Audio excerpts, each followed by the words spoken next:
கர்த்தராகிய இயேசு கிறிஸ்து நாமத்திற்கு மகிமை. உங்கள் அனைவருக்கும் என் ஸ்தோத்திரங்களை நான் தெரிவித்துக் கொள்ளுகிறேன். நமக்கு வெற்றி தரும் வேத வசனமும் பாடலும் என்ற இந்த நிகழ்ச்சியில் உங்களை சந்திப்பதிலே மிக்க மகிழ்ச்சி அடைகிறேன். இன்றைக்குரியதான வேத வசனம் சங்கீதம் 5:3 சொல்லப்பட்டிருக்கிறது. கர்த்தாவே, காலையிலே என் சத்தத்தை கேட்டருளுவே, காலையிலே உமக்கு நேரே வந்து ஆயத்தமாகி காத்திருப்பேன்.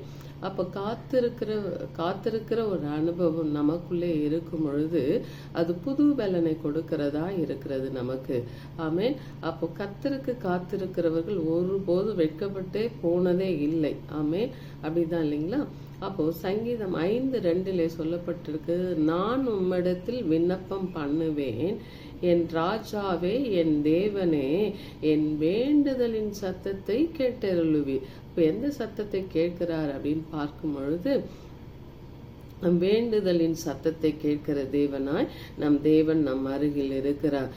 அடுத்ததை பார்க்கும்பொழுது சங்கீதம் 16:8 சொல்லப்பட்டது, கர்த்தரை எப்பொழுதும் எனக்கு முன்பாக வைத்திருக்கிறேன், அவர் என் வலது பாரிசத்தில் இருக்கிறபடியால் நான் அசைக்கப்படுவது இல்லை என்று சொல்லப்பட்டிருக்கிறது. ஆமென். கர்த்தர் அவ்வளவாய் நம்மளை நேசித்து நம்மளை அவருடைய வலது பாரிசத்திலே அவர் அமர பண்ணுகிற தேவனாய் இருக்கிறார். குமாரனும் அதிகாலையிலே எழுந்து இருட்டோட அவர் என்ன பண்றாருன்னா பிதாவை தேடும்படியாய் தனித்து என்ன பண்றாங்க, வனாந்தரமான ஒரு இடத்துக்கு போனாங்கன்றது அதிக இடத்திலே நாம் வாசிக்க முடியும். அப்படி இருக்கும் பொழுது தேடும் பொழுது என்னன்னா, தேடினவர்கள் அவரும் கண்டடைந்தார்கள் என்று சொன்னது போல குமாரன் பிதாவை எப்பொழுதும் காண்கிற குமாரனாகவே இருந்தார். அவருடைய மறைவுக்கு விலகி இல்லவே இல்லை. அதே போல நாமும் அதிகாலையிலே நேரப்பட வேலையில ஆயத்தப்பட்டு அவருடைய பாதத்துல வந்து அமர்ந்திருக்கும் பொழுது ஆவியானவர் நமக்கு வேண்டிய பலன், நமக்கு வேண்டிய ஞானம், நமக்கு வேண்டிய சத்துவம் எல்லாவற்றையும் அவர் பெருக செய்ய போதுமானவராய் இருக்கிறார். அதோடு கூட என்ன செய்யறாங்கன்னா, அவருடைய வலது பாரிசத்திலே என்ன பண்றாங்கன்னு நம்மளை இருக்க வைக்கிறாங்க. அப்படி இருப்பதினாலே அசைக்கப்படுவது இல்லை என்று தாவீது உறுதியாய் சொல்லுவது போல நாமும் அப்படிப்பட்ட வார்த்தைகளை சொல்ல முடியும். ஏனென்றால் கர்த்தர் நம் பக்கத்தில் இருக்க யாருங்க நமக்கு எதிரிட்டு வர முடியும்? அப்போ அதனால அவர் வலது பக்கத்துல நம்ம இருக்கிறபடினாலே நாம் அசைக்கப்படுவது இல்லை. ஹல்லேலூயா. ஏனென்றால் அவர் நித்திய கன்மலை. அந்த கன்மலை நம்ம கூட இருக்கும் பொழுது நம்மளை ஒருவரும் என்ன பண்ண முடியாது, அசைக்க முடியாது. நம்ம விசுவாசமானாலும் சரி, நம்மளுடைய ஊழியங்கள் எல்லா காரியத்திலுமே தேவன் ஒரு நிலை பெற்ற ராஜ்யத்தை தேவன் நமக்கு கொடுக்கிறவராயிருக்கிறார். ஹல்லேலூயா. இதை உணர்த்தும் வண்ணமாக ஒரு பாடலை பாடி தேவ நாமத்தை நாம் மகிமைப்படுத்தலாம். ஹல்லேலூயா. அதிகாலையில் உன் திருமுகம் தேடி அர்ப்பணித்தேன் என்னையே, ஆராதனை துதி ஸ்தோத்திரங்கள் அப்பனே உமக்கு தந்தே, அன்பு நேசரே உம் திருமுகம் தேடி அர்ப்பணித்தேன் என்னையே, ஆராதனை துதி ஸ்தோத்திரங்கள் அப்பனே உமக்கு தந்தே, ஆராதனை ஆராதனை ஆராதனை ஆராதனை அன்பரே சுராஜனுக்கே,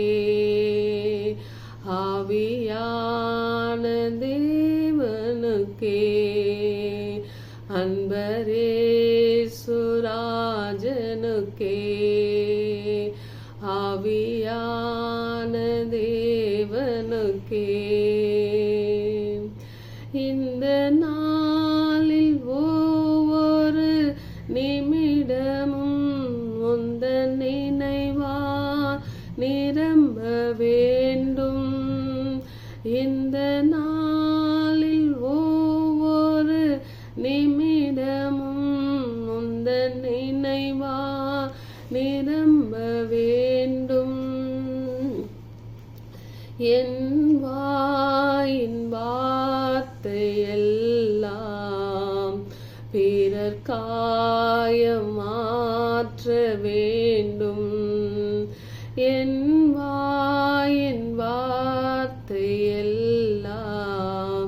பிறர் காயமாற்ற வேண்டும்.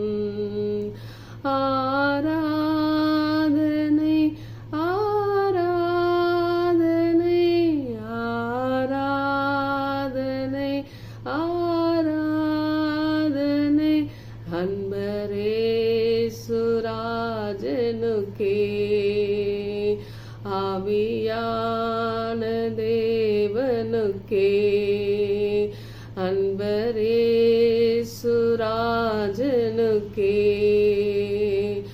ஆவியான தேவனுக்கே. உந்தன் ஏக்கம் விருப்பமெல்லாம் என் இதய துடிப்பாக மாற்றும். உந்தன் ஏக்கம் விருப்பமெல்லாம் என் இதய துடிப்பாக மாற்றும். என் ஜீவ நாட்களெல்லாம் ஜப வீரன் என்று எழுதும். என் ஜீவ நாட்களெல்லாம் ஜப வீரன் என்று எழுதும். ஆராதனை ஆராதனை ஆராதனை ஆராதனை அன்பரேசுராஜனுக்கே. ஆவியான தேவனுக்கே அன்பரேசுராஜனுக்கே. ஆவியான தேவனுக்கே.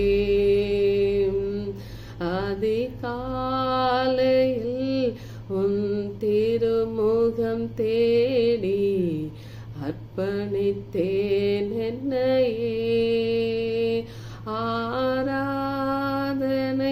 துதி ஸ்தோத்திரங்கள் அப்பனே உமக்கு தந்தே. ஆமென். அதிகாலையிலே தேடுகிற யாவரும் அவரை கண்டடைகிறவர்களாய் இருக்கிறார்கள். அவரை கண்டடைவர்களுக்கு கிடைக்கிற பாக்கியம் என்னன்னா, நம்மளுடைய சத்தத்தை அவர் கேட்கிறார் என்ற ஒரு நிச்சயம், அவருடைய வலது பாரிசத்தில் இருக்கிற பாக்கியம். அப்படி இருக்கும் பொழுது நாம் அசைக்கப்படுவதில்லை. ஹல்லேலூயா. எப்பொழுதும் நம்மளுடைய இருதயத்தில் அவரை குறித்ததான ஏக்கமும் விருப்பமும் நிறைவேற வேண்டும். ஆமென். God bless you.